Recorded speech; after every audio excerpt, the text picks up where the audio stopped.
ठीक है तो जा रहा हूँ मैं, तुम अपना ध्यान रखना। ठीक है। ठीक है।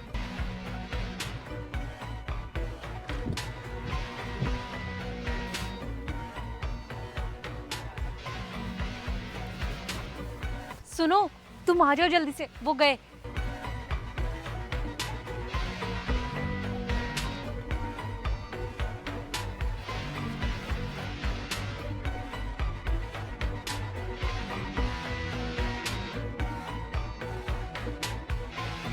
अरे भाई देख, ये तो बहुत गलत हो रहा है। बड़े भैया जैसे ही काम पर गए, भाभी ने किसी शहरी लड़के को अपने कमरे में घुसा लिया। अरे तू पागल वागल है क्या? तूने ढंग से देखा नहीं होगा, भाभी का कोई भैया भैया होगा वो। अरे नहीं, भाभी का भैया नहीं है वो। मैं तो भाभी के सारे भाइयों को अच्छे से जानता हूँ। वो कोई शहरी लड़का है, उसे आज से पहले मैंने गाँव में देखा भी नहीं है। और ये भी तो देख, अंदर से कुंडी लगाने की क्या जरूरत थी।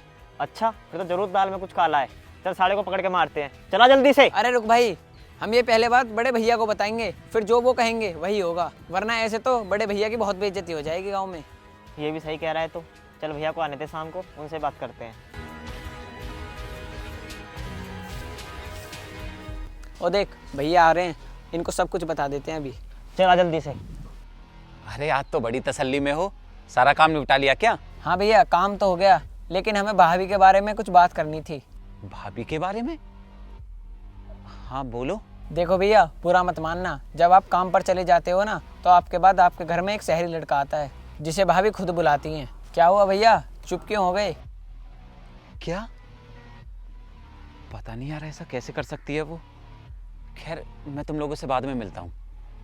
देखना भैया कितनी टेंशन में आ गए।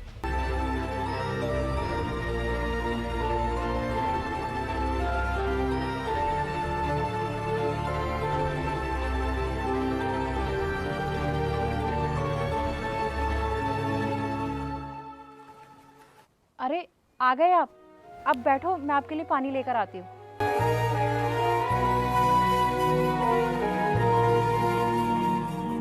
क्या हुआ, इतने परेशान क्यों हो?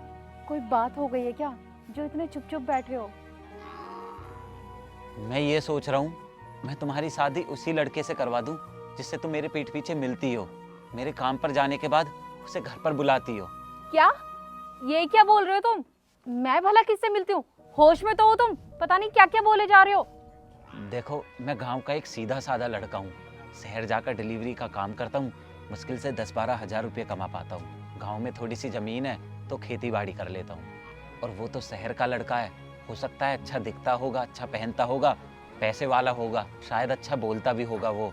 देखो, मुझ में ये सारी खूबियाँ तो नहीं है, लेकिन मेरे अंदर एक खूबी ज़रूर है और वो है ईमानदारी। तो ये चालाकीपन, छल कपट करना, झूठ बोलना, ये सब मुझसे नहीं आता करना। मैं तो पूरी ईमानदारी से तुम्हारी शादी उस लड़के से करवा सकता हूँ। और हाँ, तुम फिक्र मत करना, मैं गांव वालों के सामने तुम्हारी बेइज्जती नहीं होने दूंगा। और मैं सारा इल्ज़ाम अपने ऊपर ले लूँगा कि मेरी कमी की वजह से मेरी बीवी मुझे छोड़कर चली गई। तुम्हारी किसी के सामने बेइज्जती नहीं होने दूंगा, तो तुम फिक्र मत करो। मैं तो बस इतना चाहता हूँ जी, तुम जहाँ कहीं भी रहो, मेरे साथ रहो या किसी और के साथ रहो, तुम खुश रहो बस तुम।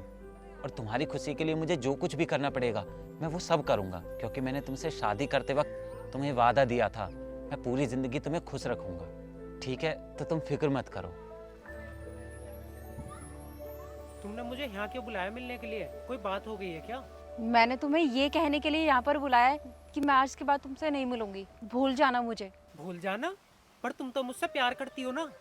अच्छा, लगता है तुम्हारे पति ने तुम्हें मारा पीटा है। उसकी हिम्मत कैसे हुई तुम्हारे ऊपर हाथ उठाने की? उसे तो मैं बताऊंगा आज।